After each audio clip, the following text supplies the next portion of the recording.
Hello and welcome to another hangout of sorts. I apologize for being late today. I got distracted by Twitter. It was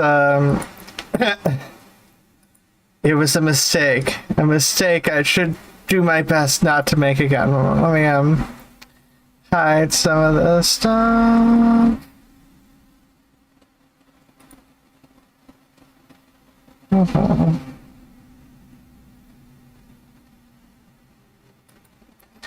There we go. Actually, I'm just gonna hide this. Okay.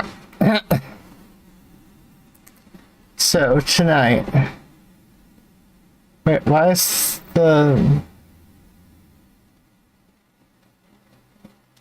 that not showing up?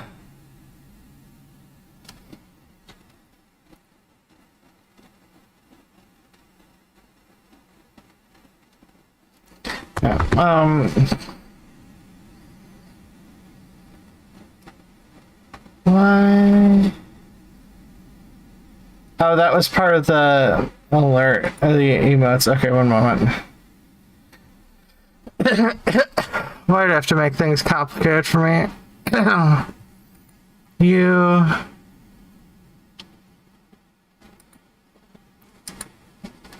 There we go. I just made things overly complicated for myself, apparently. Oops. No. I didn't realize I was still at that little brightness. So, tonight, I've found out that you could play Lemmings online in a website. So, I am forced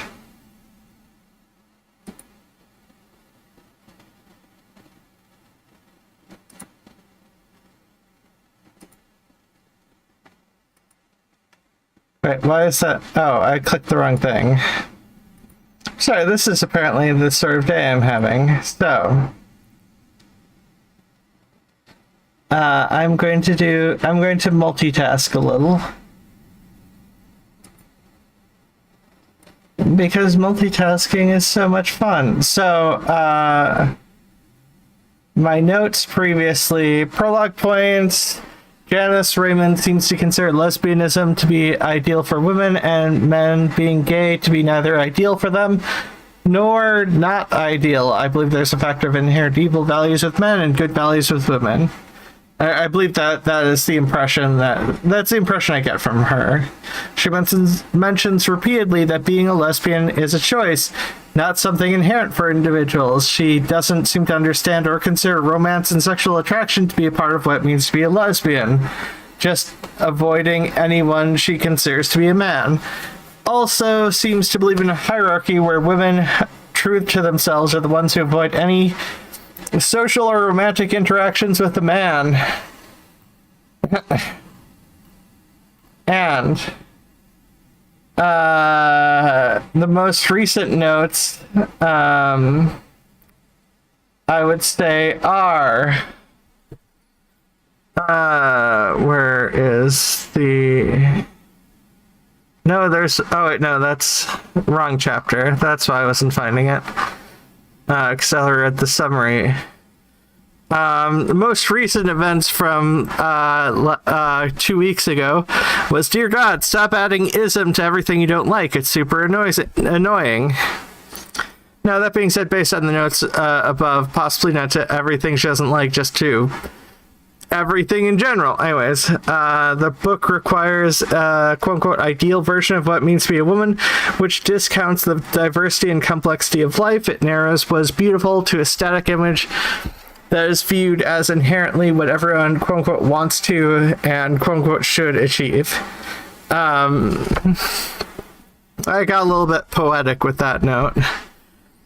I said Adrian Rich was worth checking out. I haven't checked out Adrian Rich, but I'm just assuming, like a lot of these people that, you know, whose views are slaughtered by Raymond here, Yeah. Instead, and then there's a quote I have of hers. Instead, Dinnerstein and Chodorow present an implicit and invisible exhortation for women, once more to mother men.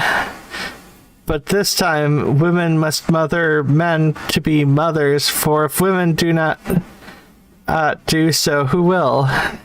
This is the unacknowledged and perhaps unforeseen agenda in both books. First off, if it's quote-unquote unforeseen, it's not an agenda enacted by the authors. Second, fathers are a thing. Yeah, I think it was a book about caring fathers. Anyway, fathers are a thing. A caring father does not equal a mother. But I think that applies more so to the next thing. Quote I have about Dinnerstein and Chodorow give us in theory what movies such as Kramer versus Kramer offer us in film. All three present the full-blown, quote-unquote, humanized and caring father. None of them tells us where he will come from. This implies that men inherently are uncaring and are impossible to change the opinion of, or that changing the attitude of men does not ever change what they will do. Seems to suggest that women have to be the ones to implement change, and men will never change until women change to a supposed ideal woman. That's the vibes I get from this. Awful long book. I'm in chapter 1. I think there are only like 4 chapters in this book, but they're like excessively long chapters.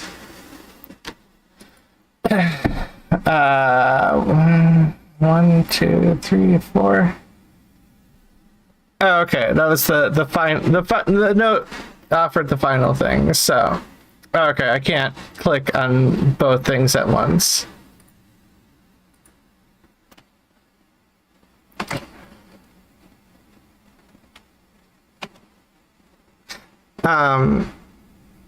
So I forgot I don't need the mouse much for this. So the major problem is not that mainly women parent, rather the major problem is that mainly women become the visible and immediate conduits of hetero reality, where deriving the least benefit from such a system. I don't know why she complained about the men parenting being a myth, if that was her attitude.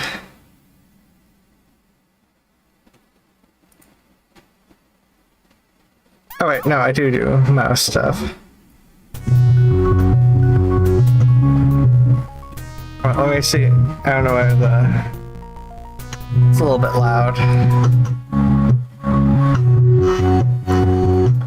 There we go.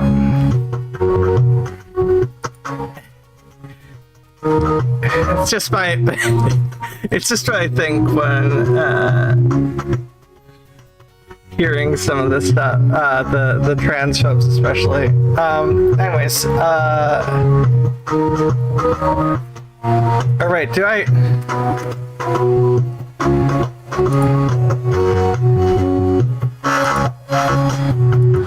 No wonder I was hearing it through the wrong. Oh.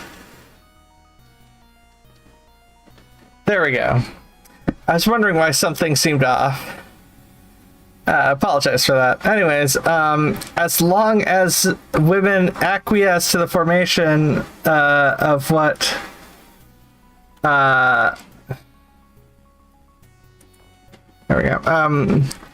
Of what Dinnerstein and Chodorow called the Oedipal conflict in girls, and what I would name hetero reality, the channeling of female love, power, and energy into men.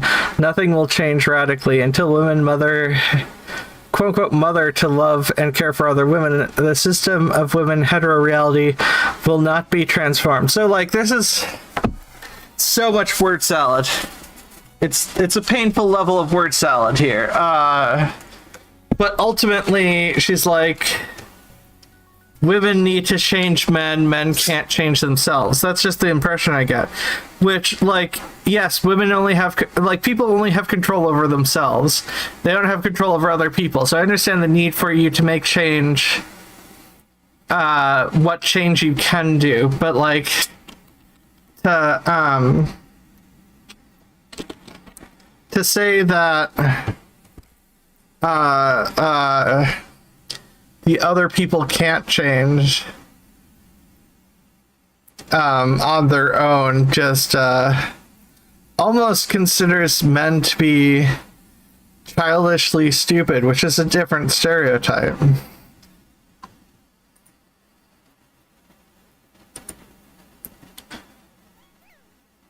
This I need to pay a little bit of attention. Anyways, if the original woman, that BS again, who experiences primary love for her mother, in parentheses women, were not confronted with the mother, in parentheses woman, as hetero-relational and patterned into these relations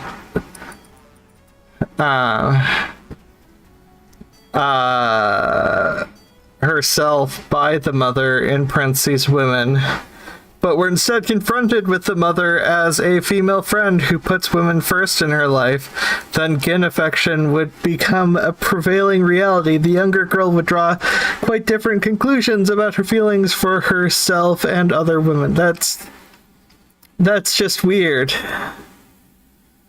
That, I mean, like, it's... I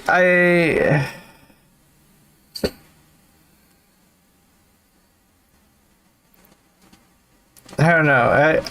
It's almost like this person wants the father not to be involved with raising the daughter. Anyways, it is not co-parenting and the inclusion of the male in equal parenting responsibilities that will restore, among other imbalances, the lack of female friendship. I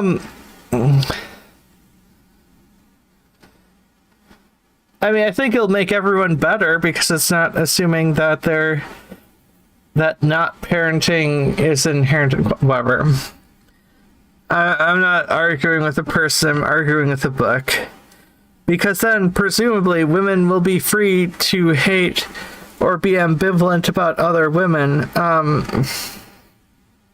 Wait, is she trying to take away the freedom? Hey, Rebecca Soul West. Yeah, no, is she trying to say that women shouldn't be free to have the opinions that they want? That's kind of... I need to write this note. This is actually bothering me.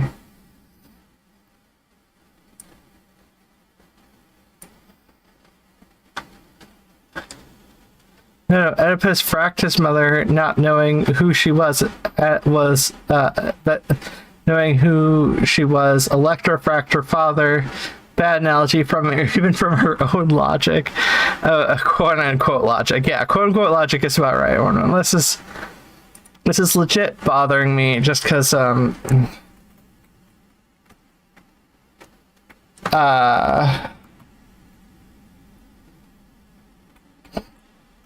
she wants, because this sounds like she doesn't want freedom for women. She doesn't want freedom for women. What? Anyways, sorry, that's just... Anyways, she says, rather co-parenting under present conditions enhances male supremacy because it gives men more power than they now have. How does having men do more give them more power?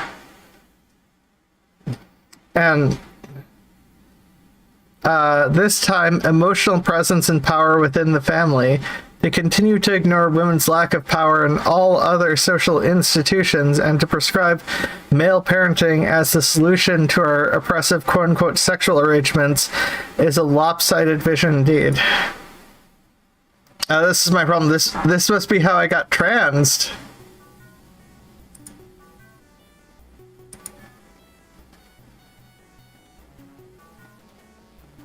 This must have been how I got trans, because my parents, you know, essentially co-parented.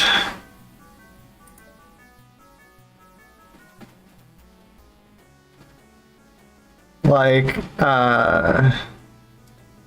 oops, I did the wrong thing. I know, all my lemmings gonna die. I admire your dedication to getting through this book. Oh no, they didn't. They didn't die. Okay, they're safe. Okay, I made them safe. Also, your skills in constructing cursed thumbnails continues to impress. Yeah, no, I am doing my best to do cursed thumbnails. How else am I going to get random people to it? Anyways, emotional labor is purely female. Sorry, boys. Yeah, that's essentially what she's saying. Anyways, furthermore, where the male is portrayed as a sensitive and caring co-parent, the mother is often displaced. I don't know where she's getting that. How is the mother displaced? By men being caring. That doesn't stop a mother from being a mother. Like, what emerges is a more humane and touching version of male bonding. At least this is the cinematic message in Ordinary People and Kramer versus Kramer. I don't know those movies off the top of my head. They sound familiar. I might have seen them. Two popular films of the early 80s that depicted the sensitive father. In the latter film, the mother is physically absent because she has left husband and son to find herself and her way in the world, exiting from a troubled marriage. In the former, the mother is emotionally absent from the son while remaining physically absent or physically present as wife and mother. Both films contain touching, teary-eyed scenes of the father-son love where the father becomes not the co-parent, but eventually the only parent who is really present. The mythic theme of male mothering is indeed made flesh. How do I... Oh, there we go. It's this button, right? Why is this... Did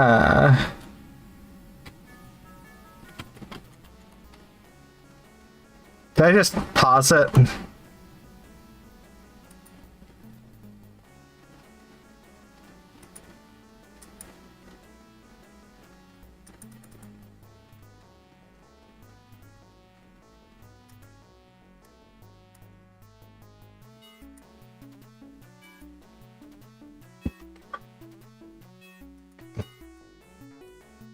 Oh, that's the pause button.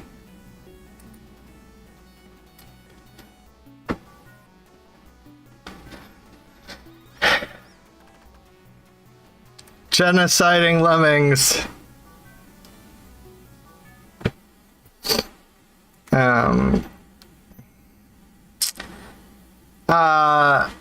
What Dinnerstein and Chodoro send women searching for is the quote-unquote new man, but the new man in many ways, the old man. First, he is a man, not a woman, and women have been traditionally enjoined to seek men, albeit new and sensitized men. Secondly, he bonds with his own kind, even under influence of sensitization. We see this bonding at work in the new quote-unquote sensitive male films. She seems to have a problem with sensitive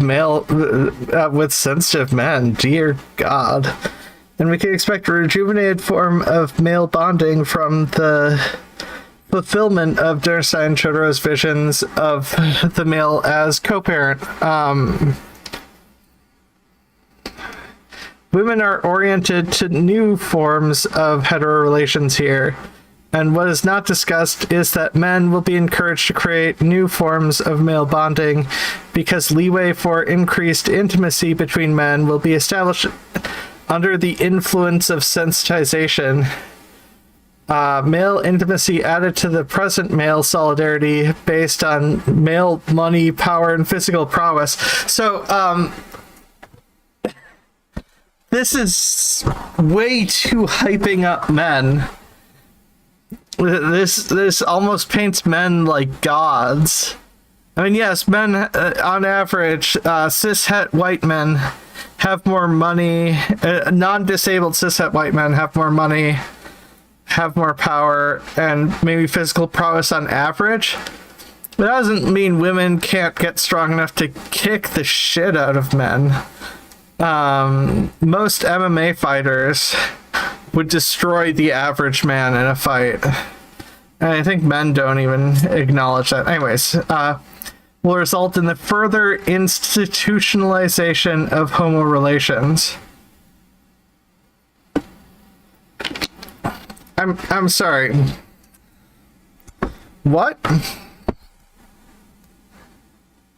She's saying if men get sensitive, they'll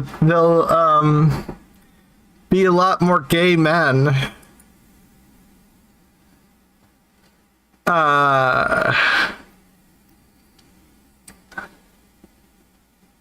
Women's relationships with each other will remain ever secondary to the imperative to create new forms of hetero relations. And any such bonds which occur among women within this new heterorelational context will, as in the old heterorelational context, be second-born. They too will not be lived as primary. I don't know what this person is talking about. This person seems to be making up a bunch of stuff. Making up a bunch of problems with being like, things different equals...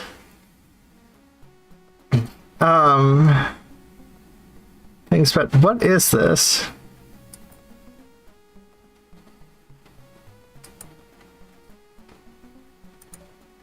Nope, didn't mean to do that.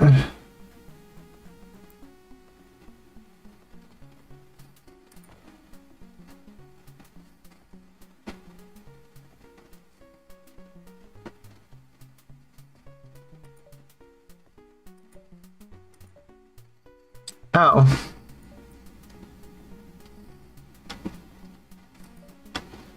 You get to crawl up the walls in a definitely not horrifying way.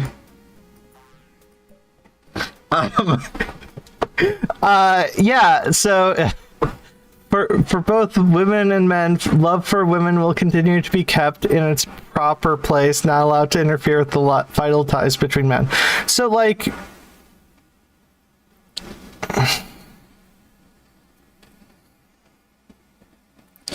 This is so weird.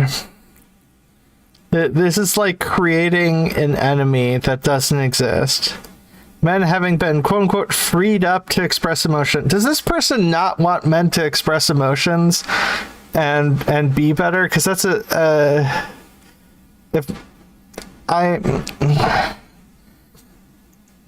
being hostile to people who are different from you is not a good way to express change. Anyways, will be able to manifest their love for men in different ways than before.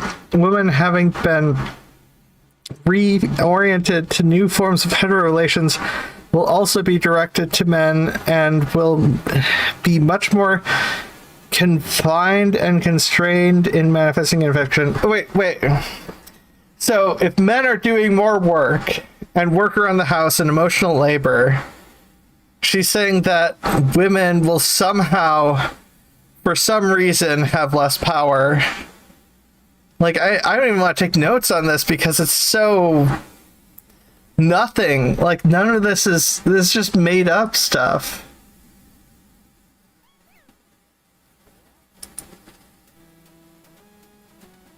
It's just made up problems. What is that?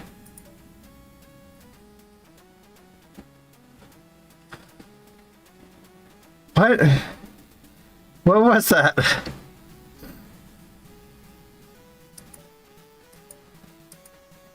Okay. Oh, that's gonna get me to death.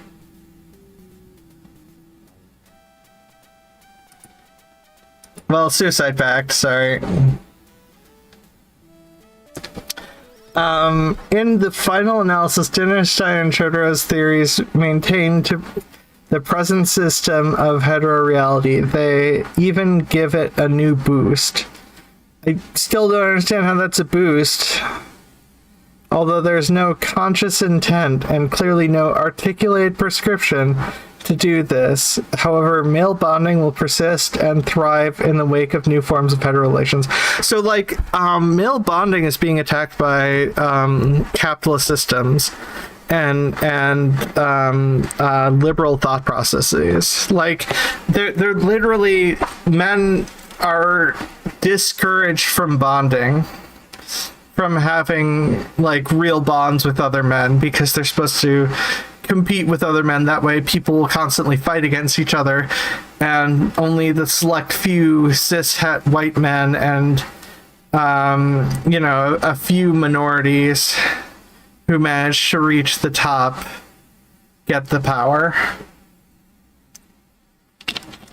Like a handful of women, like maybe you find one disabled person, you know what I mean? Like, a majority of people are still screwed over in that competitive attitude because people are not all in the same place. Okay. I think I understand.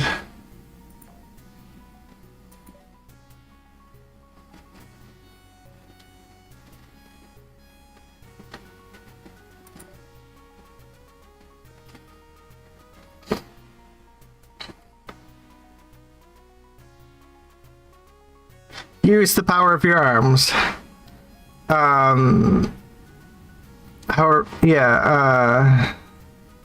So, in the wake of new form of hetero relations and homo relations can only be strengthened in the absence of focus on primary importance. What? No.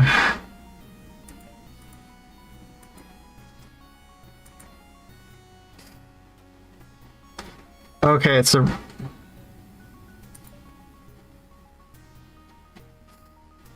really...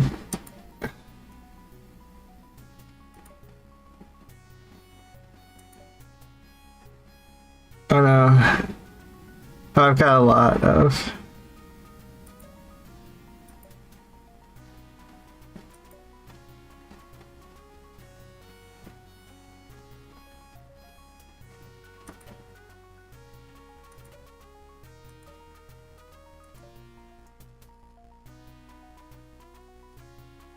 It's so weird.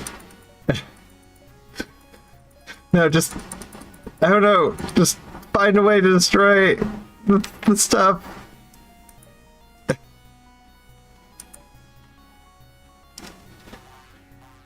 Okay, anyways. Wow, what a troll level.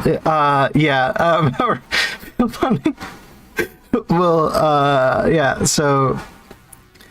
can only be strengthened in the absence of focus on probably more important of women relations with each other. I mean, women can do stuff without men allowing it. I don't know. Anyways, there's nothing Chodor and Dinnerstein that sets primary store on women's relations with women. There is no ultimate or concluding prescription in their works for the enhancement of kin affection that compares with their final idealizing of hetero relations. The girl or woman is offered nothing to encourage her original attractions with women. Again, but this time more subtly, she is encouraged to be for men. I mean, it is true that there's a focus on heterosexual relationships, but I'm concerned about this next chapter, which is why I titled this as it is. Clues from the disciplines of hetero relations, biologisms. What? What? Biologisms? I mean, some people have biologists, but like, anyways, arguments from biology have proved very powerful in maintaining hetero relations. Only if you don't understand biology, sure. Arguments from, like, childish versions of biology, sure. Oh, wait.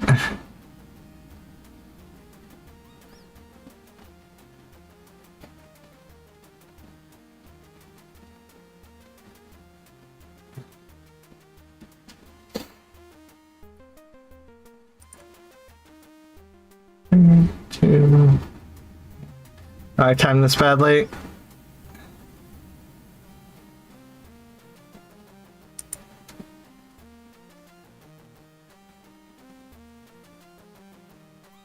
Oh, that was even worse. Okay, let's try.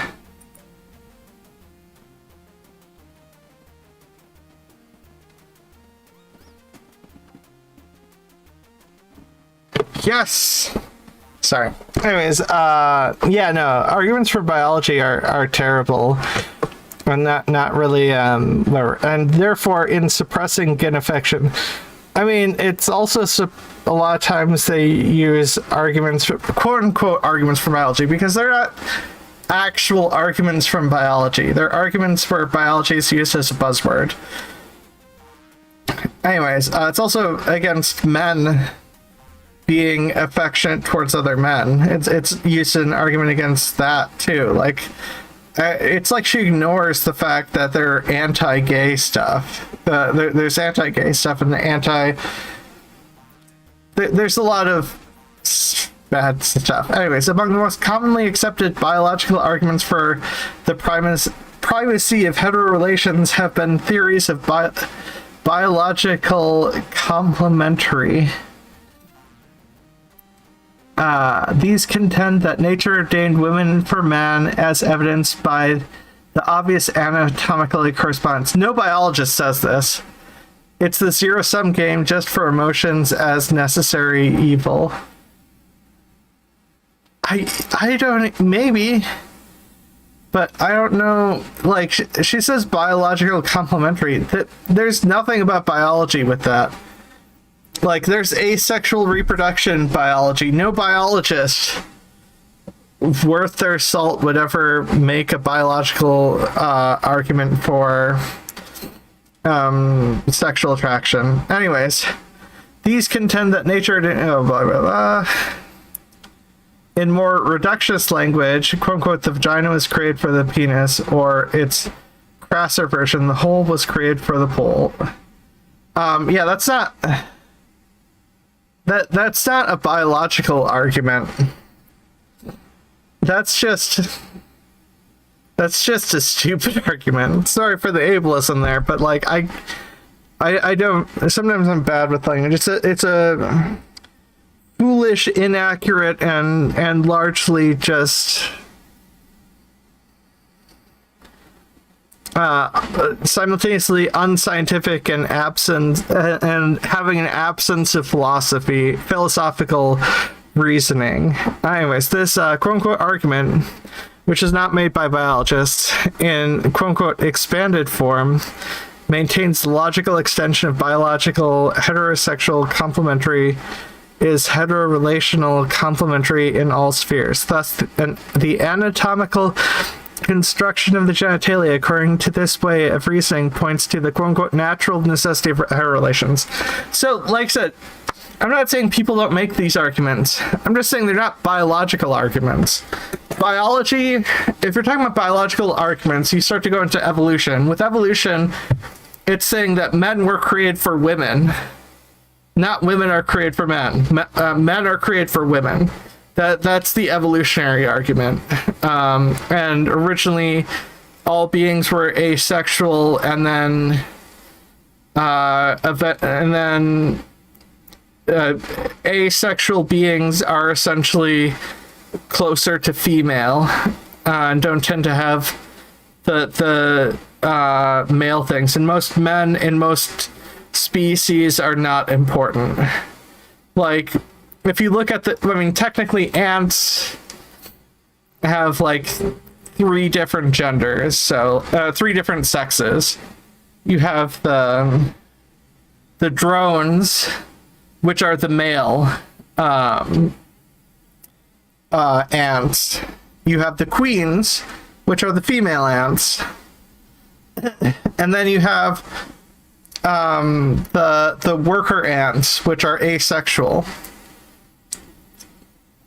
or and not in the sexual attraction sense, but in the sense of they don't have any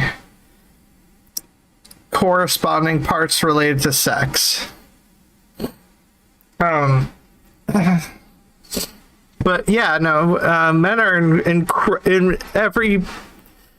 Any biologist, once again, any biologist worth their salt is going to understand how unimportant men are in a lot of ways from a biological standpoint. Helpful, but oftentimes in biology as drones or fighters. Anyways. Not that a female lion won't, be able to cleave her head off.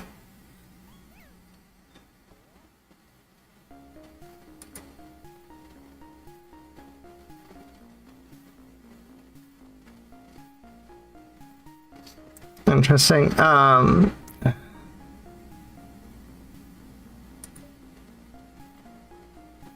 Oh, this is the step one. Okay. There is, of course, no sheer natural fact of heterosexuality or its expanded version, heterorelations, that can be argued from the vantage point of biological complementary. Yeah, because that's not like a biological argument.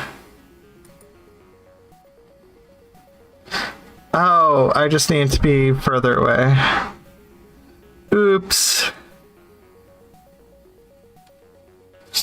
Oopsie. I did an oopsie. I know I have to time this one, that's why I'm like extra concerned. Might be a few dead lemmings, but that's fine.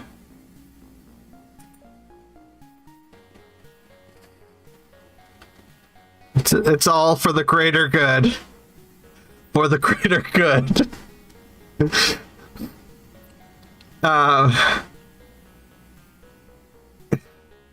Asexual proletariat ants rise up. Yes. Anyways, it may be quote-unquote significant to some people and for some purposes that the penis may quote-unquote fit the vagina, as it is significant to some people for its purposes that it also quote-unquote fits everywhere. It's not necessarily that every penis quote-unquote fits every vagina, nor is it quote-unquote fitting that heterorelations govern personal and social existence. Heterorelations, which derive their logic from such biologisms, equate significance with necessity. From an effective perspective, is equally significant that the testimony of many women initial and continued heterosexual intercourse establishes the quote-unquote fact that on an anatomic level itself, many penises do not quote-unquote fit so neatly and nicely into many vaginas, and that what is claimed as quote-unquote natural is often accomplished through repeated pain and trauma to the women involved. Heterosexuality in this view is most unnatural since that is learned and often forced. There are women who want to be dicked. Like, and it's not a simple thing. Some people like it, and I guarantee you most penises fit into vaginas. Just a lot of men are not taught how to please women. Which is honestly a part of connecting with emotions. Which doesn't seem to want that. Anyways. In her chapter, Sexual Initiation in the Second Sex, Simone de Beauvoir relates many cases of sexual initiation for girls and women where, quote-unquote, defloration was a kind of rape, can be painful at one quite voluntary, even one quite voluntary.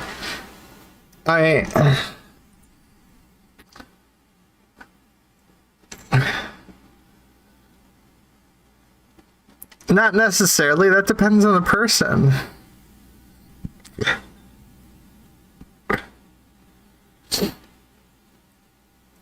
Yes, but too big is damaging, and too many men don't understand lube use.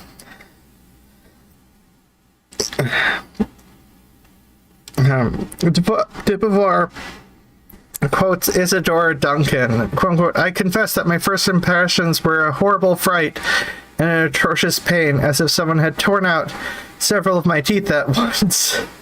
Next day, what was at the time no more than a painful experience for me continued amidst my martyred cries and tears.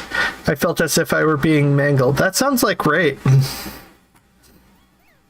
Am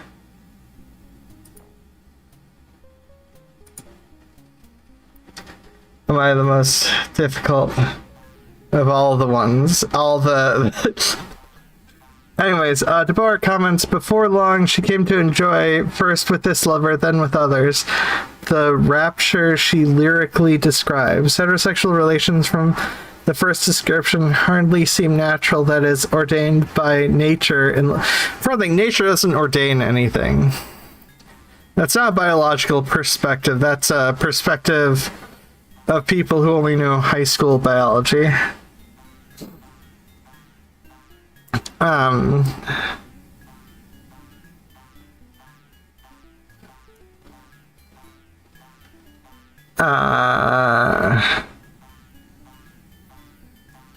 Unless repeated pain is also natural endured by nature. Further, like everything else in the development process of man-made femininity, the supposed rapture of heterosexuality in hetero relations is learned.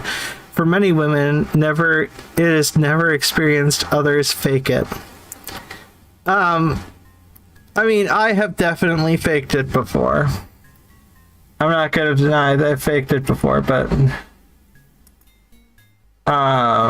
that's partially because I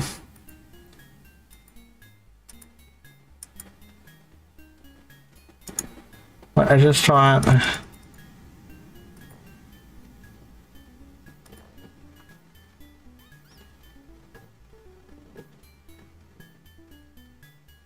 okay.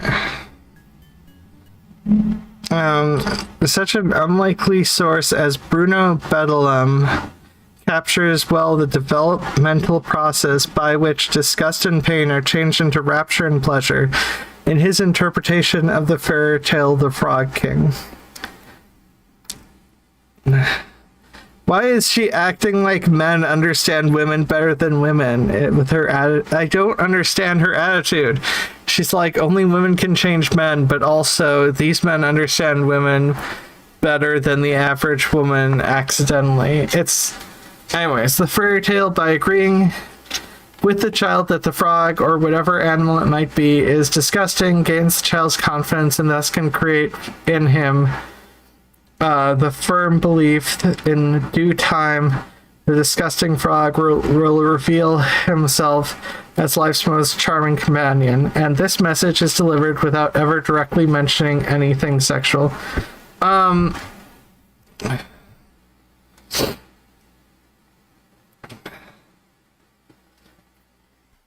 Okay, but that has nothing.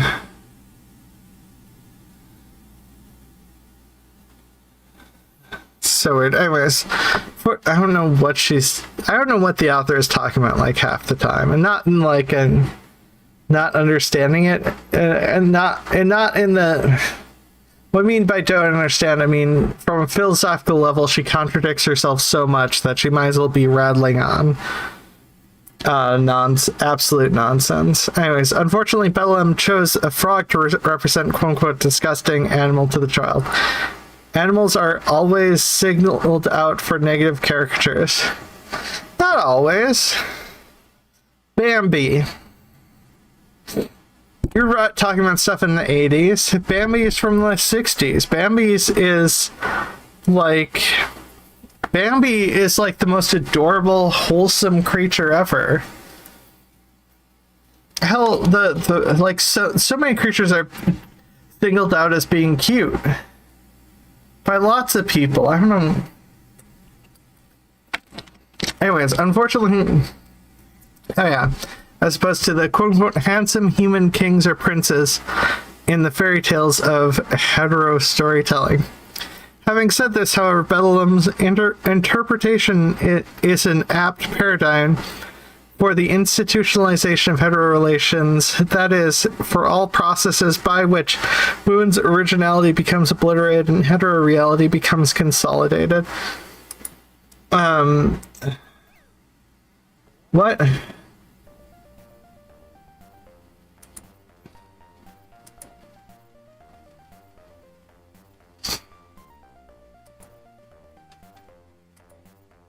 No, didn't mean to do that. No! Wrong one! No! All the lemmings are dying. Anyways, Phyllis Chester offers a different kind of evidence exposing the lie of natural and rapturous heterosexuality. It's not a lie. There are women who enjoy sex with men. That's not a lie. Why are you... This is so weird.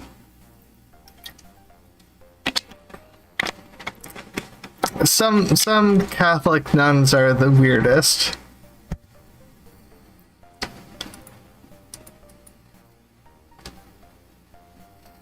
Anyways, clinical case histories, psychological and sociological surveys and studies in our own lives have documented the extent to which most 20th century women have not been having orgasms, or not having the quote-unquote right kinds of orgasms, or not having any kind of orgasms very frequently or very easily, not having orgasms only under conditions of or having orgasms only under conditions of romantic monogamy, legal prostitution, or self-degradation, or only after much purposeful learning. I mean, I agree that women are not taught to please, the average woman's not taught to please herself. No, that's the brick. Oh, here we go. Got this. I gotcha. Anyways,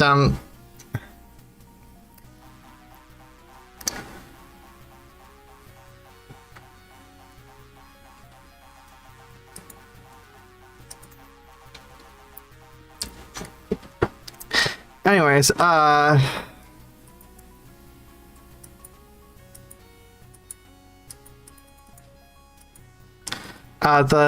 Haite report is another testimony to the lack of sexual and emotional fulfillment of women in heterosexual relations, and under the fact that there is nothing quote-unquote natural about the whole gamut of hetero relations. I don't think it's so much that there's not the gamut. I think men not knowing how to please women is the main problem. Too many men are not taught that pleasing women is important.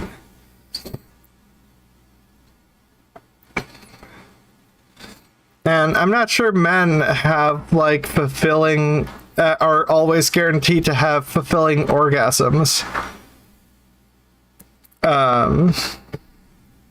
in society.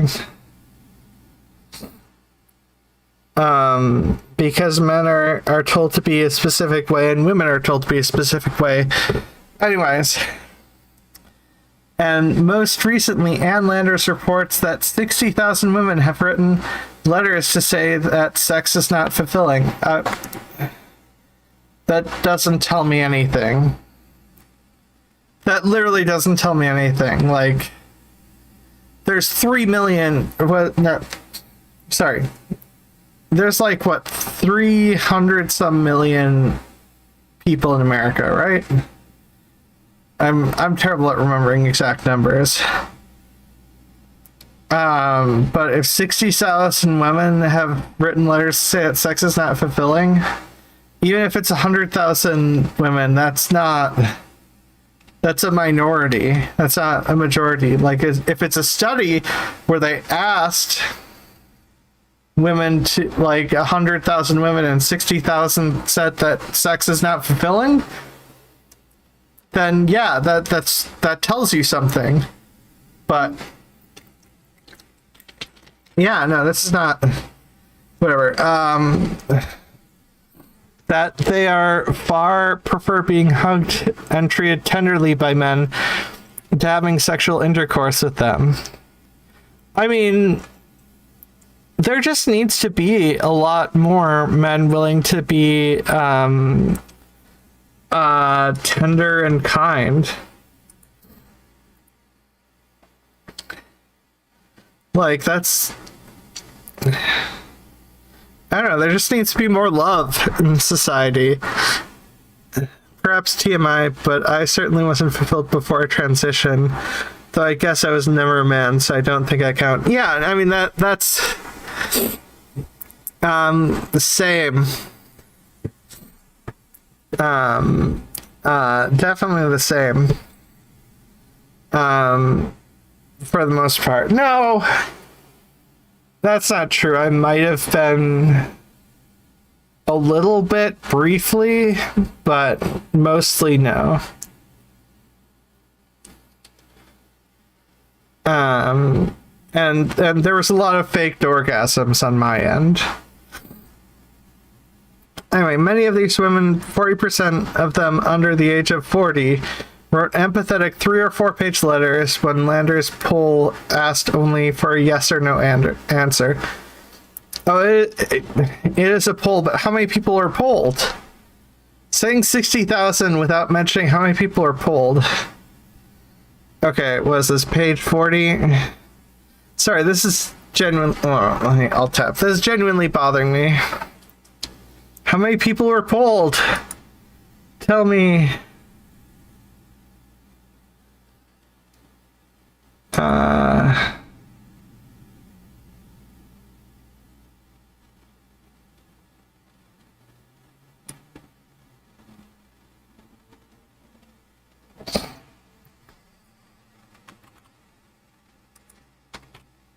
Oops.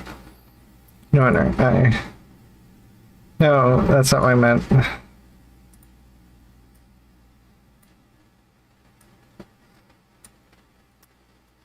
I apparently can't type on my keyboard.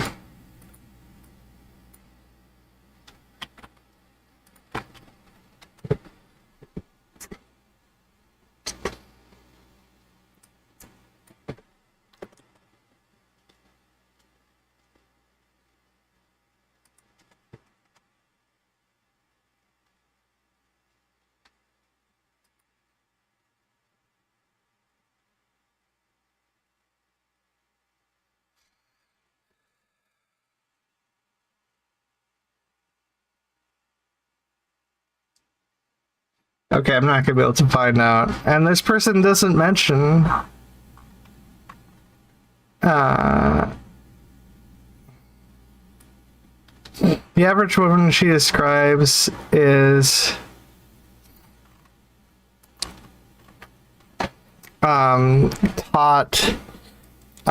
your quote-unquote first time is supposed to be bloody and painful, and only... penetrating down there alone should be orgasmic. That's not how bodies work with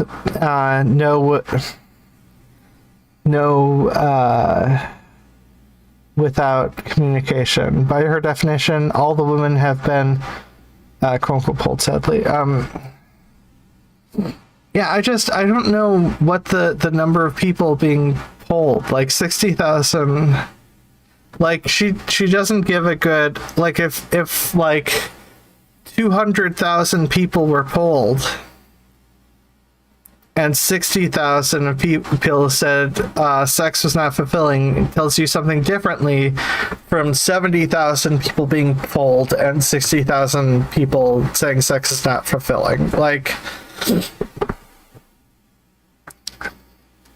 Many of them have written over the years to say they've had it because it's a burden, a bore, no satisfaction, nothing comes back to them. Yeah.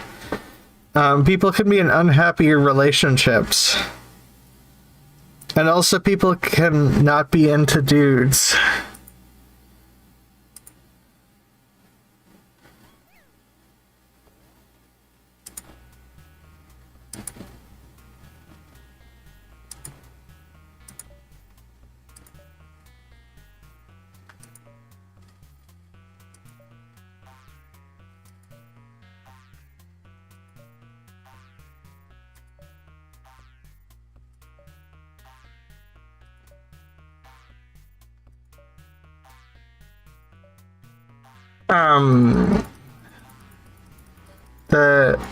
The quote-unquote natural argument persists for heterosexuality and for hetero-relations because heterosexual intercourse often issues in the reproduction of the species. Thus,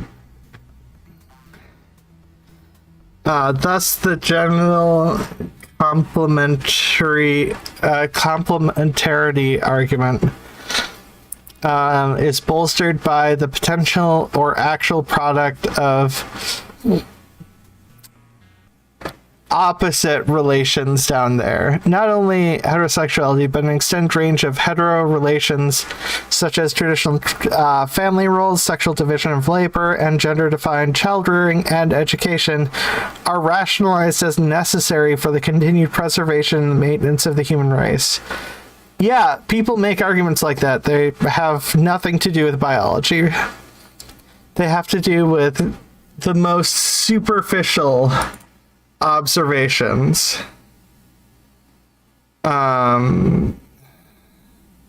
Reproduction can be accomplished in several ways, however, without ordaining heterosexuality as normative, natural, and not to be deviated from, and without orchestrating hetero relations as the inevitable accompaniment to this supposed biological fact.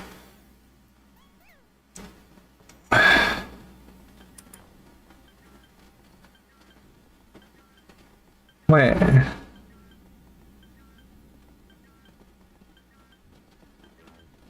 Do I just need to...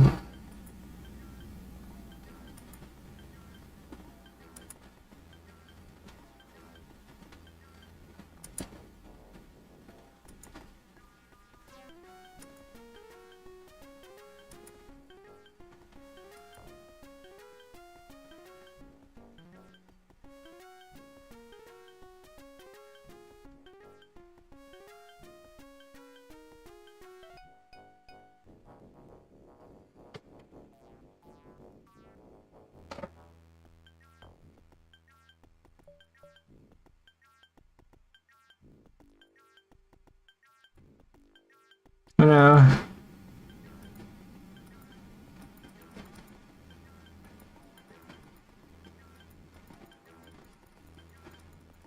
Are there just too many for me to click on?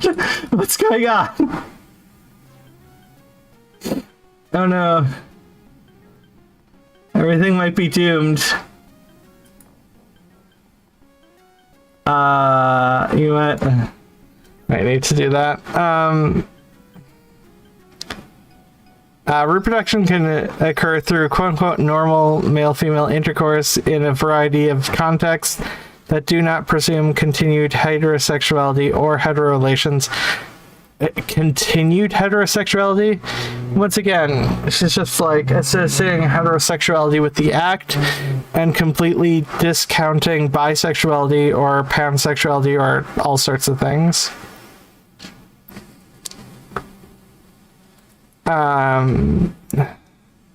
Anyways, outside of reproductive relation, artificial insemination is possible, yes, although its use in the medical domain has been widely restricted to heterosexual and married women. In these cases, hetero relations, specifically those within the confines of marriage, are used to naturalize and normalize artificial methods of reproduction, not reproduction that naturalizes and normalizes hetero relations. The new reproductive technologies are another form of procreation that defy the biological, quote-unquote, facticity of natural heterosexual reproduction, although proponents who wish to justify the use of such technologies have argued that these methods, such as in vitro fertilization and embryo transfer, must be confined to married couples. I don't think that's as much the case anymore. Anyways, such proponents have gone further in stating that these technologies may even stabilize faltering marriages on the verge of disintegration because of infertility. I mean, that's a bad argument. But also, I don't understand how you can say all this stuff and be anti-trans. I mean, I do, but like...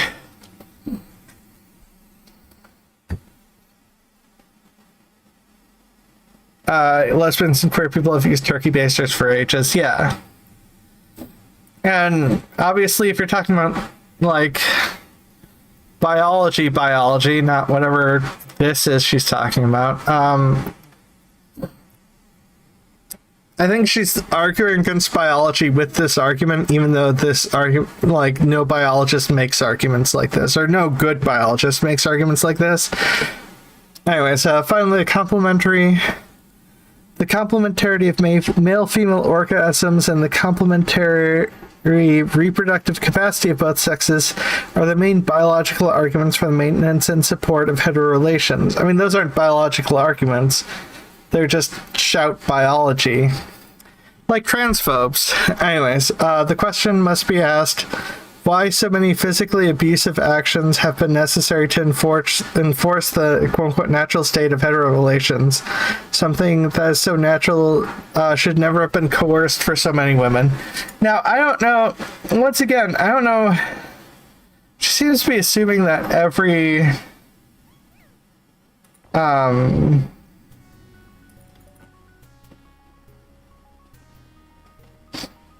every woman had to be coerced to have sex.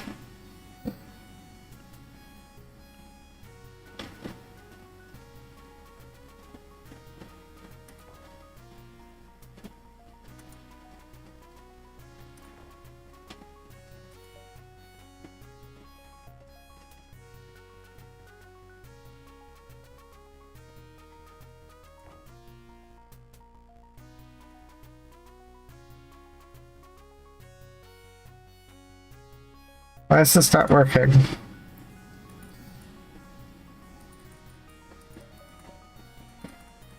Oh, now it's...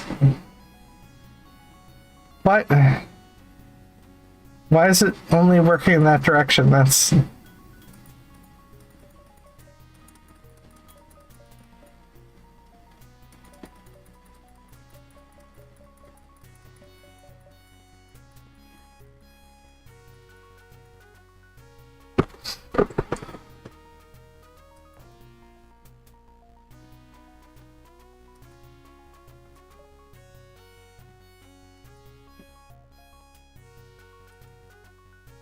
Okay, not a fan of this.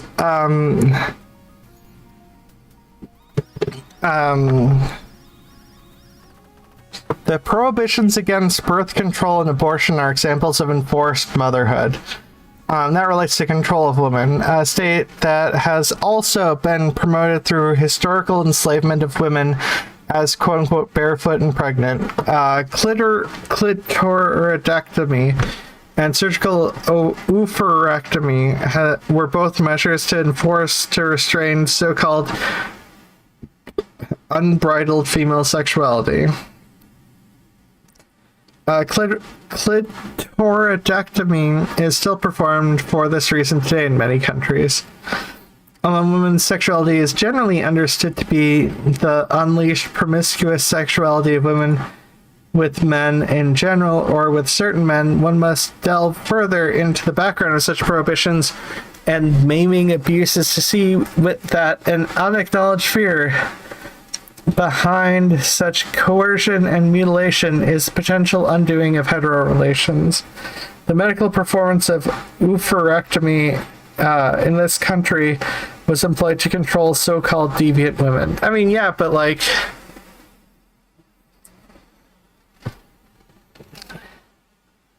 Like, this is probably relates to why trans women are just not understood by arguments such as this.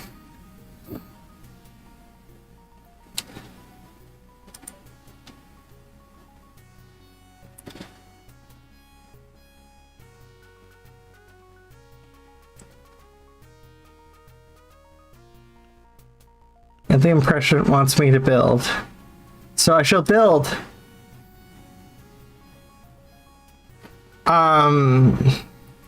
Biological arguments have been just used to justify rape as natural, yes.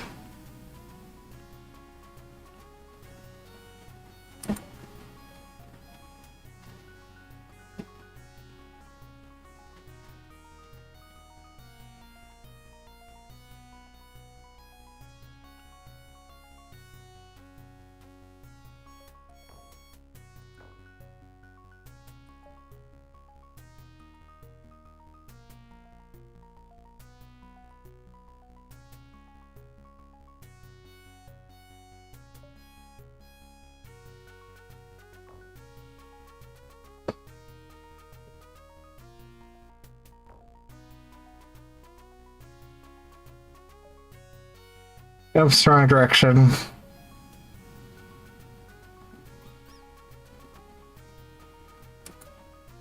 Yeah.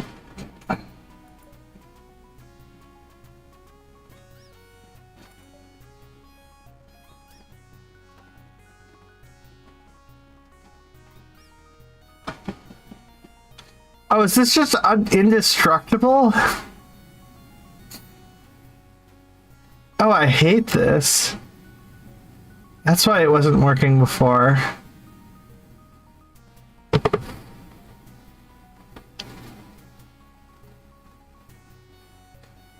At least I understand what the problem is. Okay. Biological arguments have also been used to justify rape as natural. If the natural heterosexual woman won't, quote-unquote, put out for the natural heterosexual man, then aggressive sexual violence towards women is often rationalized as part of the, quote-unquote, natural man, a component of this ever to be satisfied innate sexual drive. She's talking about female genital mutilation. Yeah, I know. And I realize there are cultural things with this, but that's also related to trans men, even ones who don't get bottom surgery. Weirdest thing. Anyways, as Andrea Dworkin noted in Analyzing Kinsey, who is a proponent of this viewpoint, the sense of Kinsey view that rape, to the extent that it does exist, mostly illusory, would not exist if females would comply, which they would do were they not twisted. I mean, that's just sexist. Anyways, is the female who refuses and then accuses destroying the natural man who just wants to function in harmony with his authentic sexuality. I mean, obviously disagree with that, but that's same kind of rationalization for biological innateness for male sex drive has been and still is used for to argue for the legalization of prostitution. No, that's not the reason for the legalization of prostitution. That's the argument for the decriminalization of prostitution. Legalization of prostitution involves women being in control of themselves to a greater extent than what society currently allows.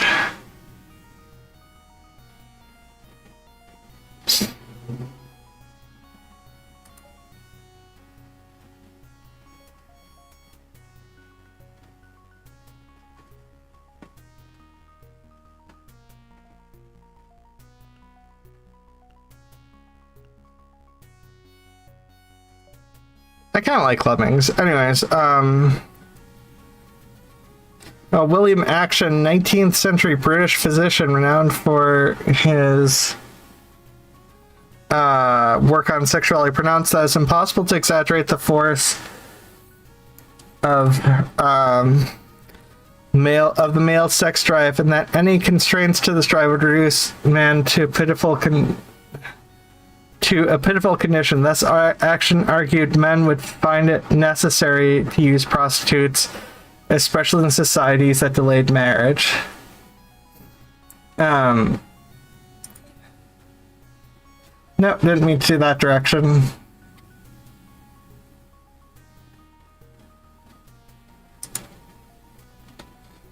Sadly, it's easier to do this direction.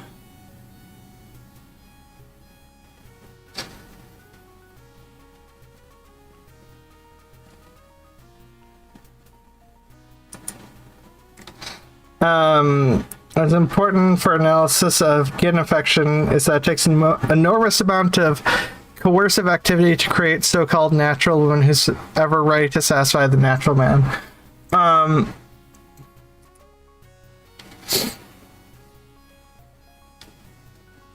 Depends on circumstances, but oh, thank God. Okay. Hopefully they don't all die here. They do.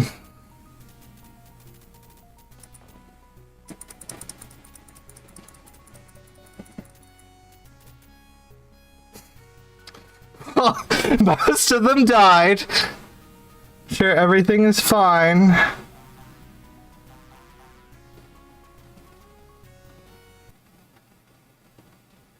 %.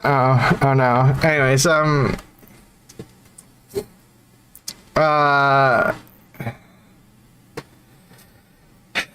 in fact, the natural man constantly requires the quote-unquote unnatural woman, the woman who is man-made, to become man-made natural women. Also, I think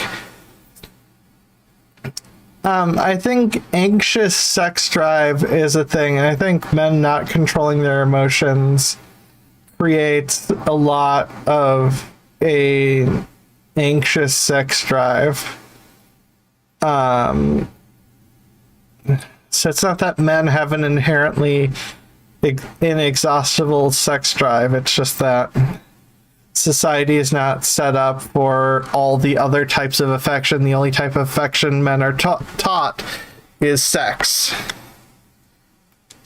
And so there's all that pent up other stuff that men tend to want, but aren't able to acquire. Anyways, so like the thing is, men are taught to go against their nature as well.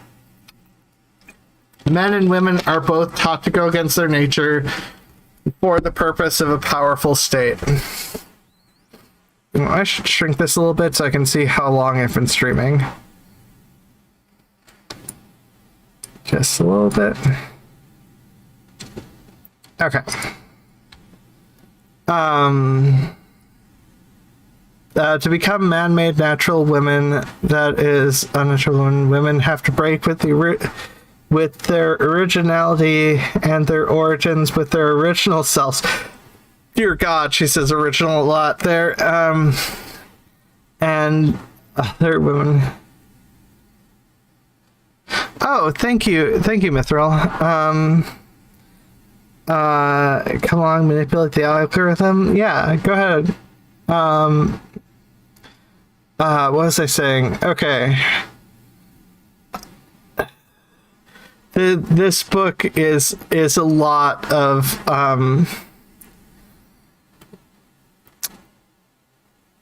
contradictions, redundancies, and cult-like behavior. I might have to wait. Did my camera freeze? Oh dear God, my camera froze. How long has it been frozen? Did it just freeze? Okay, well, let me. I don't know why my camera freezes occasionally. It's just, I mean, it's a good moment to freeze. Don't get me wrong, but Yeah, the rupture symbolizes the act of heterosexual intercourse, and in all the disjunctions of hetero relations, tears the young woman out of an original and potentially future world of women and throws her into the world of men. Hetero relations are built on the conquest of real natural women, she who is her woman-defined self. This is so weird, and like the longer I read it, the weirder it gets. And because I took notes, I kind of understand what she's saying, but that doesn't make it any much better. Female friendship means the arousal of the original or wild self in each woman. Friendship for women is basically the call of the wild. It is contagious cry from another like the self to arise from a tamed and domesticated existence. It inspires women again and again to return to original state of female existence, not tamed by man. This is so like, all of this has been very much like acting like men are inherently evil and women are inherently good, but also involves a lot of essentialism.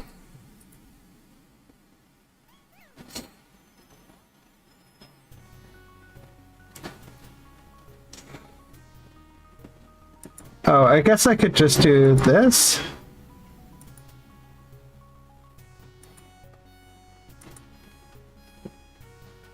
Why is this not working? Is the ground unbreakable too?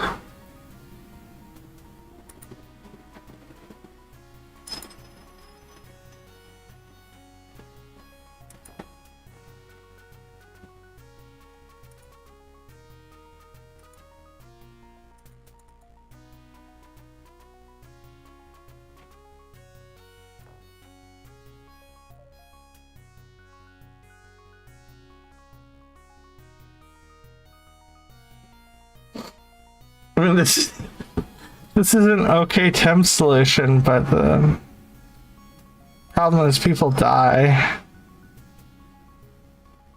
Yeah.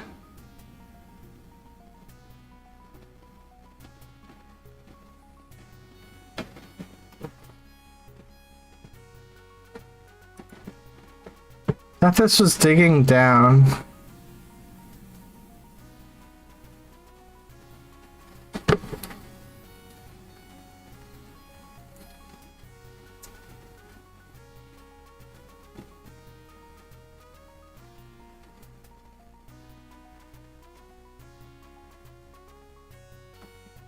I am not sure how to beat this level. Call of the Wild. Is this the last chapter? Out of curiosity, is this the last chapter in this?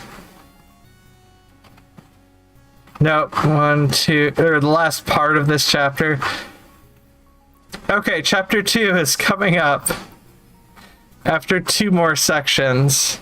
And then I'll take a break from this book to rant about other stuff. So Mary Daly has pointed out that different dictionary definitions of both wild and tame give us clues to the original woman, whatever that means.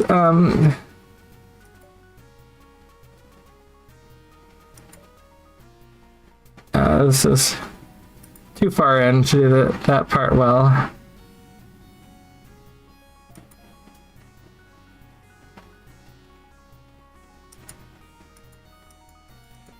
Anyways, get us close to the quote-unquote original woman. Wait, why is there a star there?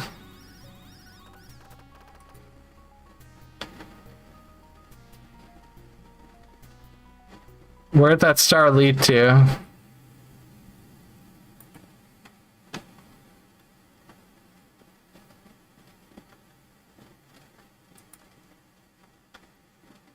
Oh, wild means living in a state of nature, growing or produced without the aid of man.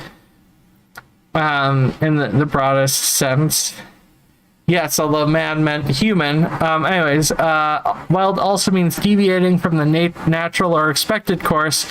Tame means made traceable and useful to man. Once again, I'm guessing they mean human. Because language changed over time. Domesticated, maintained, or displayed to serve the purposes of another. Whatever. Anyways, the stories of women who are tamed by men are a standard stereotype in literature and movies.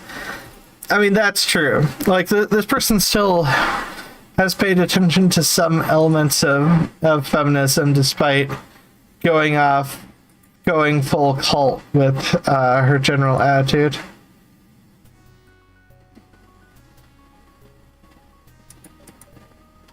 Oops, sent me into... Oopsie. I didn't mean to click twice. I'm probably gonna have to... This is me experimenting with this particular setup.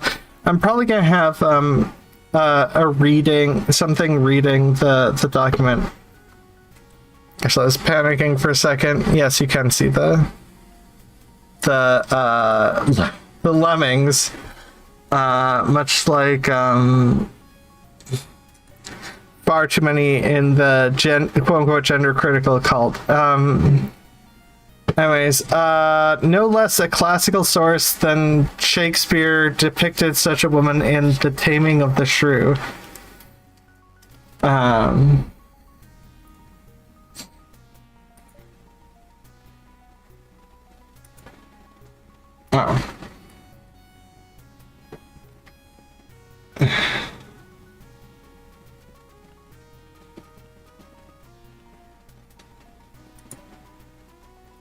I clicked too far.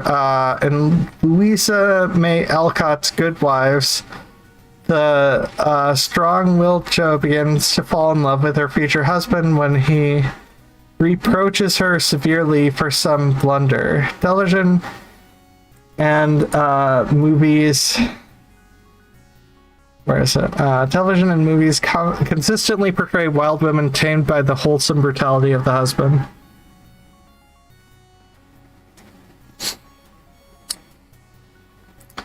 I mean, that is an actual trope. I'm not going to deny that.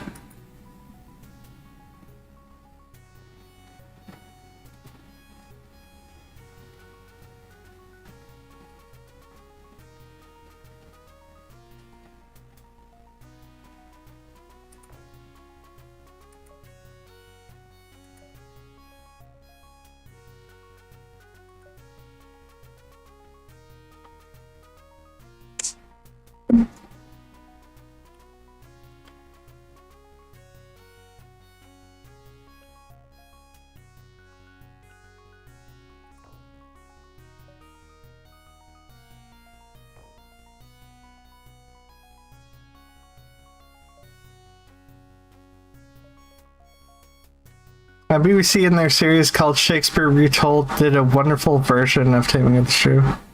Interesting. Yeah, you could definitely do different versions. Okay, I need to pause it here because I have no idea how I'm going to have a significant number of them live.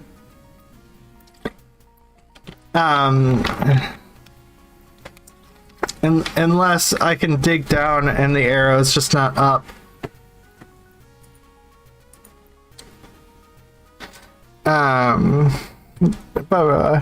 Television movies consistently portray love and the wholesome brutality of human or lover, flavored by a slap or two, more so in the 60s. Good spanking or seduction laden with violence. Yeah, rape is a big thing in James Bond.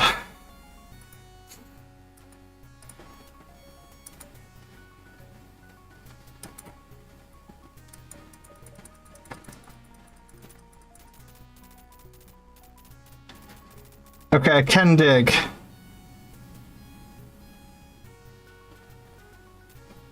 Okay, there's a way out. I can do this. I mean, yes, I killed all the lemmings, but I could do this. In heteroreality, women in kin affection are often tamed at a young age. In many cultures, women are married young. A significant part of this taming that the young woman is wrenched out of the world of women. In Western societies, young girls at puberty are taught to leave behind what for many has been gynosocial and kin-affectionate world of learning with female teachers and best girlhood friends for the more mature world of hetero relations. Has this person just never been invited to sleepover? Is that what this is about? Is this a woman who's upset that she wasn't invited over to the sleepover? And because there is still a lot of that stuff still exists, and it has been made awkward by the fact that people now know about stuff other than heterosexuality, so people are figuring themselves out.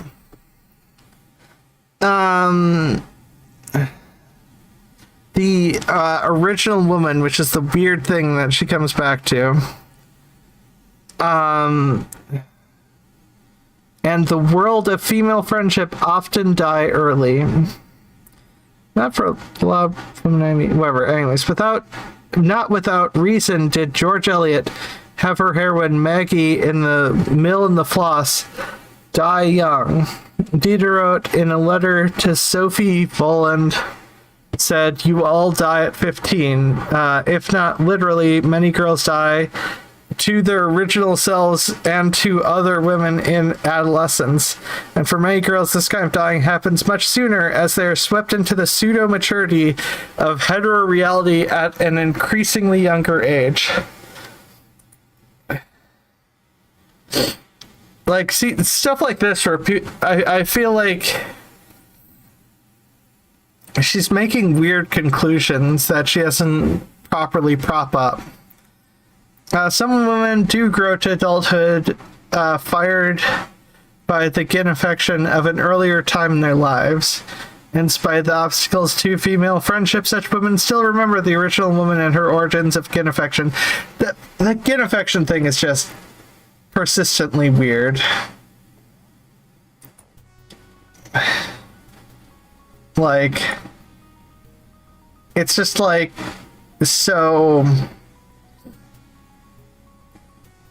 I just whatever. The wild or original woman often finds herself friends with the world of physical nature, for it is here that she finds the sense of ultimate being that she doesn't find the world of heteroreality.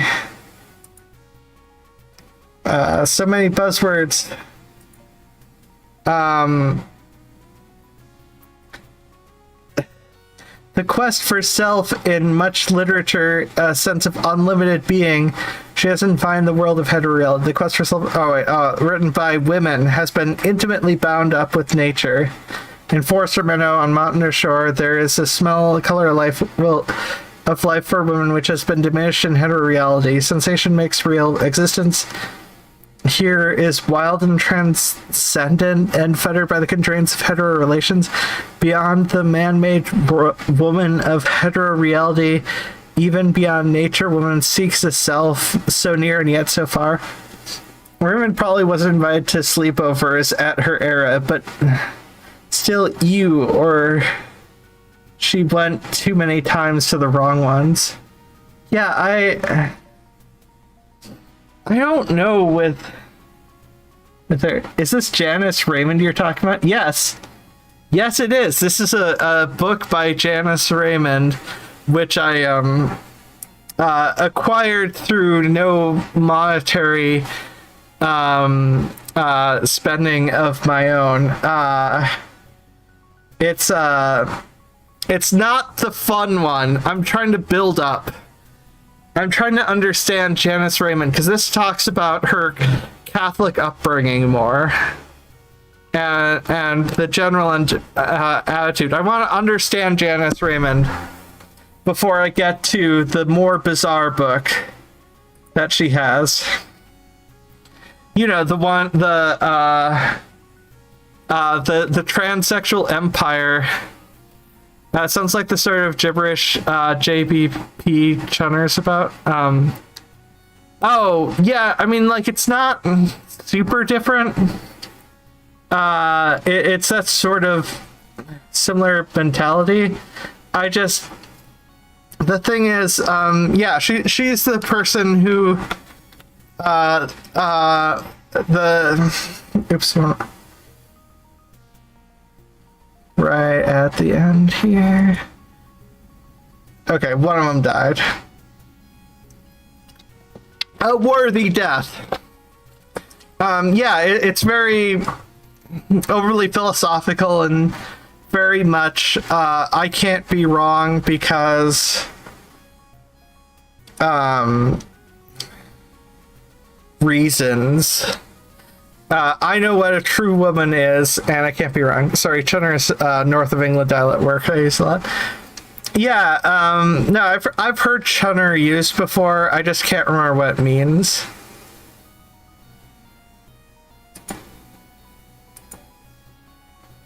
There we go. What? Only one little dip? Rude.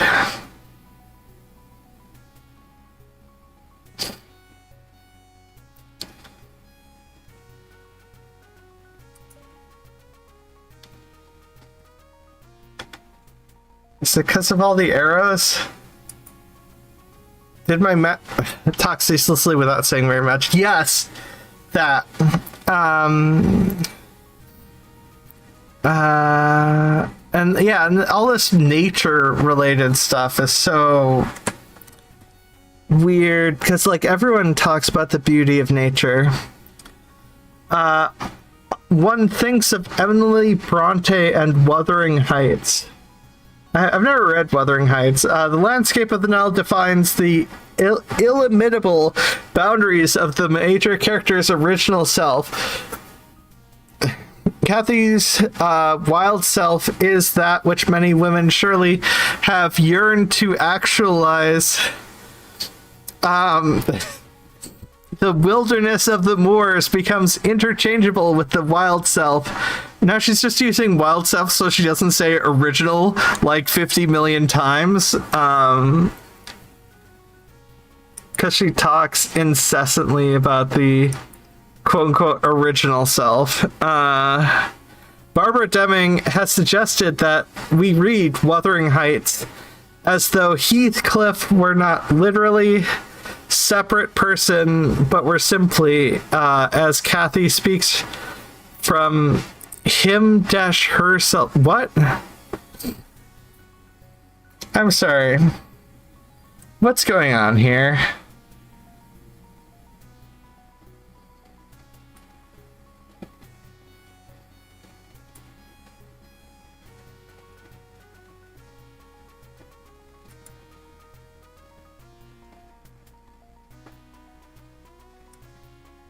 Sorry, I'm trying to understand this.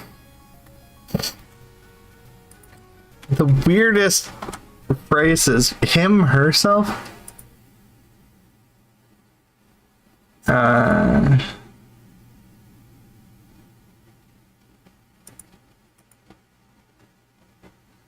I ran out of time. No, it costs money. So I read Wuthering Heights in high school. The interpretation my teacher had was a lot different to that. I think the interpretation of a lot of things are different to that. To her interpretation of things.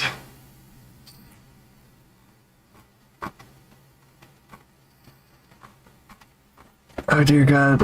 Wait.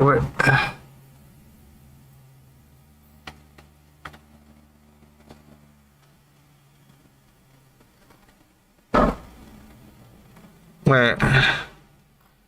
Oh, there we go. Him-herself. Just weirdest phrasing. Anyway, Deming inserts that Emily Bronte used unconsciously though with profound insights, the device of imagining the lost self as a separate character. The passionate self-identification of Kathy and Heathcliff. I cannot live without my life. I cannot live without my soul. Takes on a different dimension beyond its personal power if one sees in its vision of love the call of the wild self of woman to woman. What? Oops. No, I did it again. No. There we go. I kept making the same mistake. If we remember that Kathy and Heathcliff are one and the same person, we can interpret Heathcliff's return to Thrushcross Grange and Wuthering Heights years after his childhood exile as symbolizing the return of Kathy's original and wild self. Is this homecoming that resurrects the tamed and married Mrs. Linden, in parentheses Kathy, from domestication to oblivion? And it is the death struggle between the tame and the wild that Kathy cannot reconcile that causes her bodily end. Death, however, does not suppress her wild self, for the spirit lingers after death. I did not read Wuthering Heights. I've never read Wuthering Heights.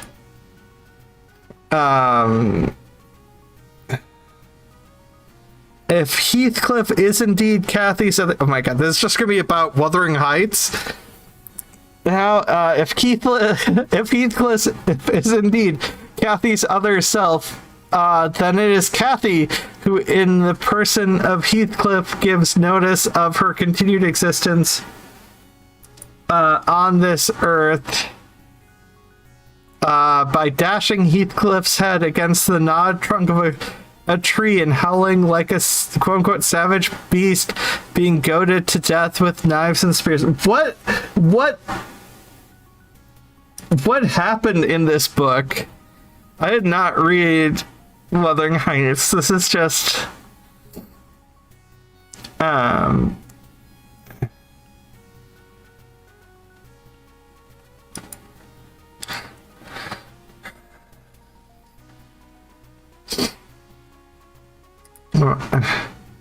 not that, I can assure you. Okay. At this point, the persona of Heathcliff no longer represents Kathy's wild self. Kathy finds her own complete self, no longer domesticated in life. Sounds like more like some dodgy fanfic. Maybe.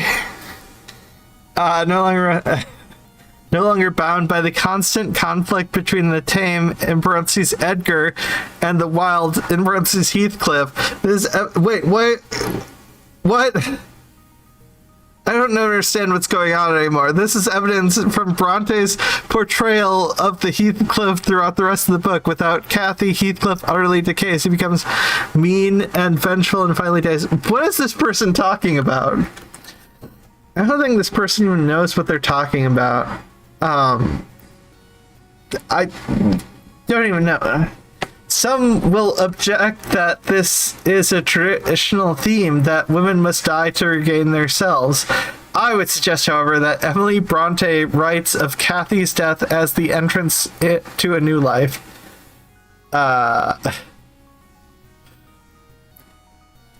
In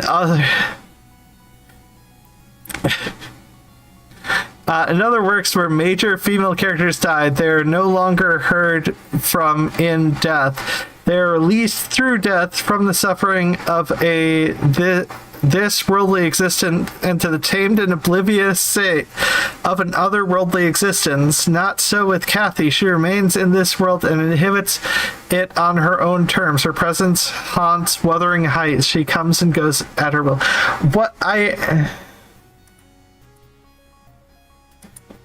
Weirdest fanfic ever. I don't even know.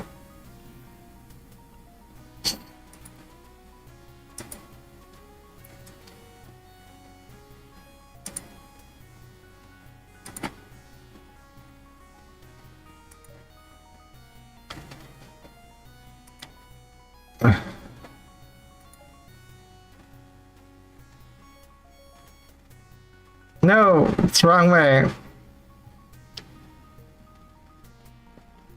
I mean, it is making a nicer path.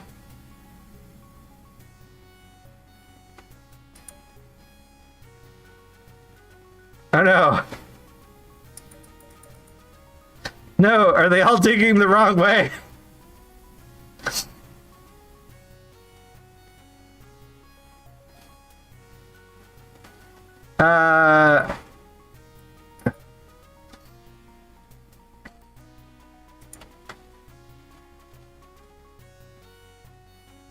Just wanna...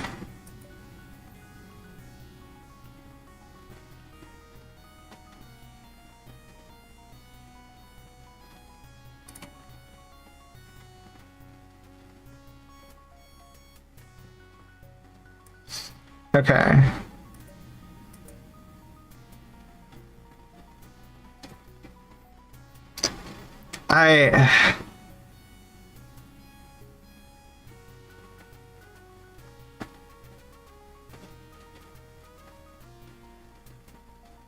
I have a new idea on how to beat this level. Sorry, Suicide Squad.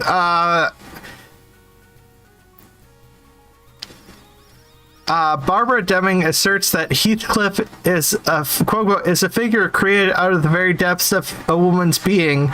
Those who know about the lives of the Bronte sisters are aware that Emily Bronte saw her mother and two of her sisters die before her.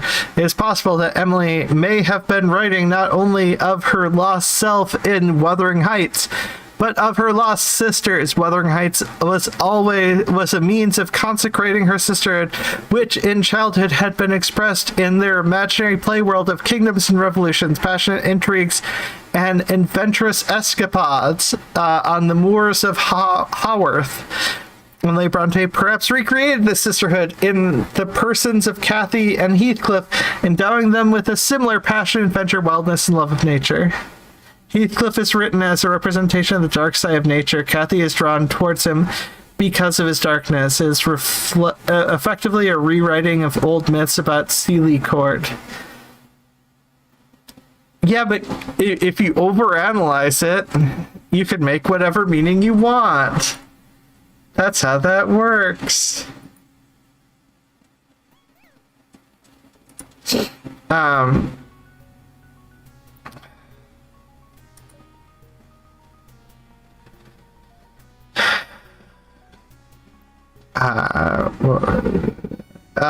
That she's certainly in her immersion in and depiction of the wildness of nature. Recreate her original self is evident from Charlotte Brant's words about her sister. My sister Emily loved the moors. Flowers brighter than the rose bloomed in the blackest of heat. For her, she found the bleak solitude in many and dear delights, and not the least was best loved by liberty. Liberty was the breath of Emily's nostrils. Without it, she perished. Later, she had, I've never seen parallel in anything. Stronger than a man, simpler than a child, her nature stood alone, with a reference to Emily. The wildness of original woman is not to be confused with sexual promiscuity. I don't know what you're talking about, lady. In general. Because you are so all over the place with this thing. Yeah, and very Jordan B. Peterson-esque. Under the latter guise, many women have settled for new patterns of conformity. The sexually liberated woman described in the hip literature of the 1960s. I've been up on Howard Moor. It's a wild, bleak, and beautiful place. Oh, interesting. Yeah, and like you can take a lot of artistic expression for a lot of things. Like you can express a lot in art, Anyways, the hip literature of the 1960s is quote unquote with it. I'm sorry. Wait, how old is Janice Raymond? When was Janice Raymond born? This is so like. Oh yeah, I forgot.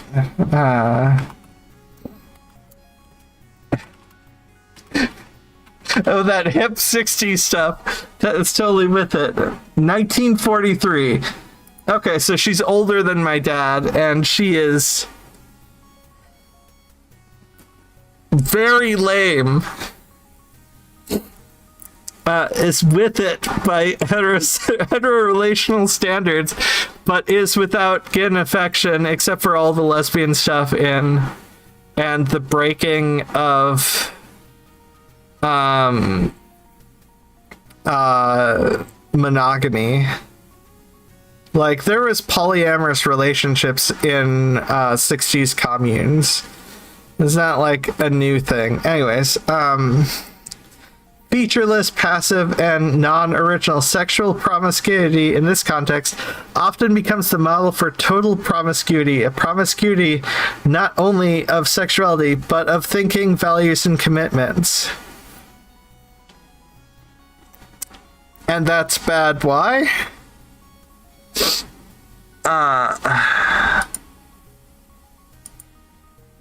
Let me,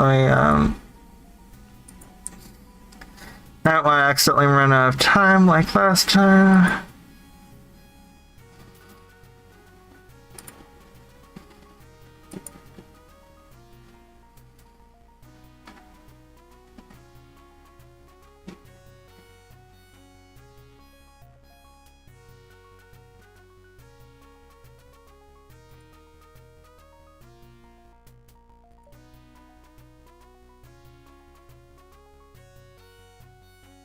I'm trying an interesting strategy. Anyways,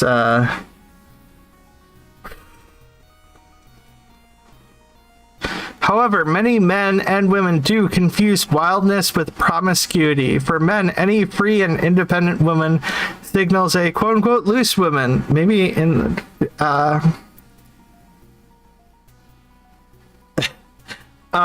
she'd have been 20 when the Beatles broke out. Good grief, what bore she must have been at university. Yeah, well, I don't know when she was at university. She's was a former Catholic nun. So, anyways, quote-unquote loose woman. The freedom of women is equated with whoredom. A woman, quote-unquote, on her own is regarded as a, quote-unquote, free for men. No. Looseness is reduced to lewdness.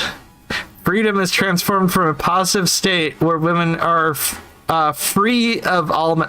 Why is free of all men a good thing? Why are you so obsessed with it?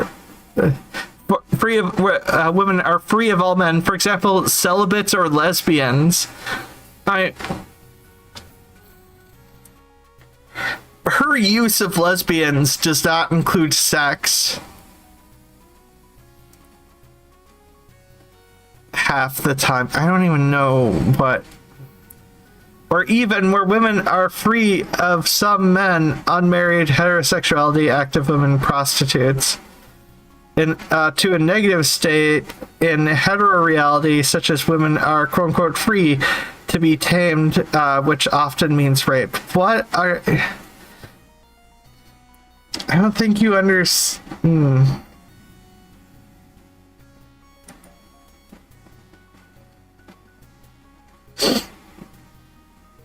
I don't think this person even understands abortion. Virginity, for example, is attractive to men because it presents the lure of untamed womanhood.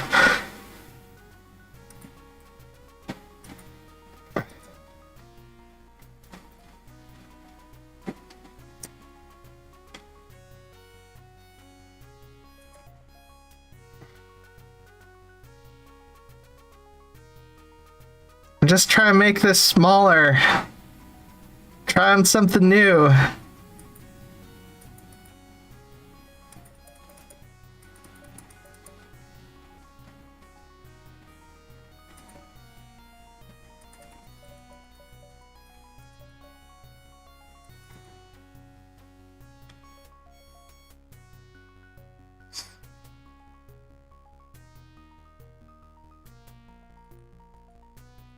Oh, oops.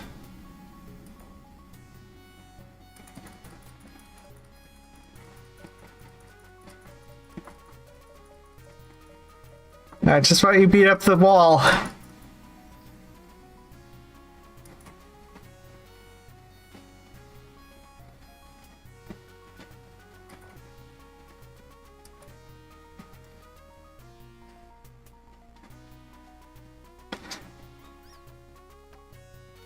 Yes! Yes! I win! Okay, sorry. I'm way too excited about that. Women for virginity, for example, was attracted to men allured and tamed womanhood. More than this, virginity also signals a woman who still resides in the world of women. The weird wording always. Thus is fresh and ripe for the world as men have made it.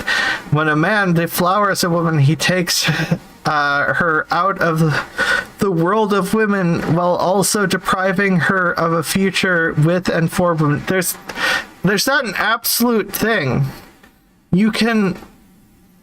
People can come out. I don't know why you're framing it like as soon as you have sex with a man, you have broken yourself and are unusable or just a horrible person. He is taking her ineffective power of her for himself. What? The Virgin symbolizes women intact in all her past and potential ineffective wildness and originality. This is so cult-like. De Beauvoir has observed that for men, quote-unquote, virginity has this erotic attraction only if it is in alliance with youth. Many men of today feel sexual repugnance in the presence of maidenhood too prolonged. De Beauvoir attributes this repugnance to her man fear that old women have escaped his power and have too much power for their own. Another possible interpretation specifies as the source of such womanly powerful the fact that older virgins have lived a long time in the world of women or have escaped the sexual and relational constraints of hetero reality. Whether actualized or not, their potential attraction for their womanist selves and other women has not been deflowered. It's so weird. Okay, wait. No, I can finish this. Furthermore, many old women do return literally to the worlds of women, which means the previous statement seems relatively nullified by this current statement. In old age, women are each other's most constant companions. For many, it's the first time in their lives when they do not have to, quote-unquote, relate to or take care of men and children. I mean, life's not that simple. I feel like a lot of this also ignores stuff, whatever. Anyways, for many, it is the first time in their lives when they do not have to, quote-unquote, relate to or take care of men. Margaret Mead spoke of post-menopausal zest, of the energies and social roles of women whose childbearing years are past and those who move freely in society without the constraints that being a woman puts on them. Rich in knowledge and tradition. For many other old women, it's time in their lives when they return to their original vital selves. Barbara McDonald's work, Look Me in the Eye, Old Women, Aging, and Ageism, speaks eloquently to this point. I mean, ageism affects everybody, but yeah. I like growing old, saying to myself with surprise, I had not thought it could be like this. There are days of excitement when I feel almost a kind of high with the changes taking place in my body. Wait, was this person trans?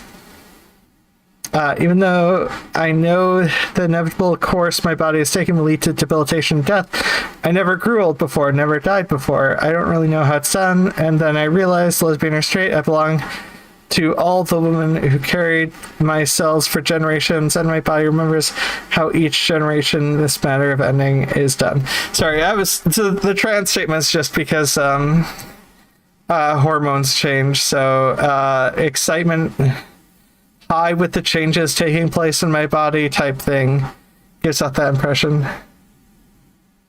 Wuthering Heights, it was dull and dull AF. No wonder she loved it. Yeah. Old women in general are not submerged in the world of hetero reality as are younger women. What? In particular, old virgins, female friends, and lesbians have escaped many of the stifling strangleholds of hetero relations. Within hetero reality, older women in general and older virgins, lesbians, and or intimate female friends in particular are perceived as ruined for men. Does this person, is Janice Raymond not aware of like happy relationships that older people can experience? Thus the stereotypes of the old hag, the elderly sorceress, and the ancient witch have entirely different yet effective power that has been attributed to them thus far in feminist writings. Any woman identified an autonomous woman, but especially one who has lived a long lifetime in the worlds of women, is perceived not only as spoiled for men, but as spoiling other women for men. Good affection's contagious. I feel like this person almost has the social model view for lesbianism, being a lesbian or whatever. Not lesbianism. Fuck, I've been reading too much of this. Man wants to give a woman the world as he defines it for her. And here are loose women taking it for themselves. The independence and wildness of the loose woman, the virgin, the lesbian, the old woman, conjures up the vision that women not only take power from men, but will take women from men too. That two women could mean a great deal to each other while they awaited men to lead them to marriage, and the real business of life is negligible. That they could believe the real business in life is in meaning a great deal to each other, and that men are only incidentally of their lives is of course frightening. I don't know. I don't know why.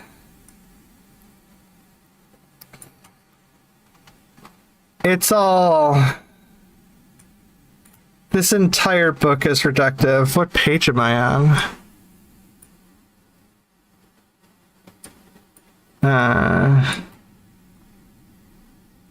Let me. Okay.